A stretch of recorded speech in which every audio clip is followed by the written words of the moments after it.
Sol·licitar a la consellera d'Educació, Cultura i Esport la recuperació de la unitat escolar suprimida durant el curs 2014-2015. La no recuperació d'aquesta unitat escolar posa en perill la continuïtat de l'escola tal com la coneixem, perquè es reduiran els recursos docents d'especialistes i de recolzament. Pot perillar la continuïtat del menjador escolar i es reduirà la seva oferta d'activitats extraescolars per a l'alumnat. Mentre es recupera aquesta unitat suprimida, també sol·licita que la unitat escolar que reste al centre tinga el programa d'ensenyament plurilingüe en valencià.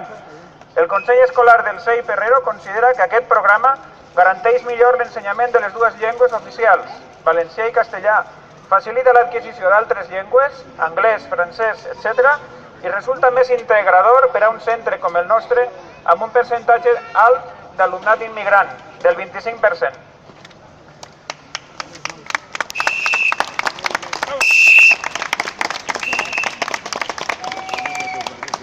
I per acabar, com tots els dies, la xulada a la nostra consellera favorita.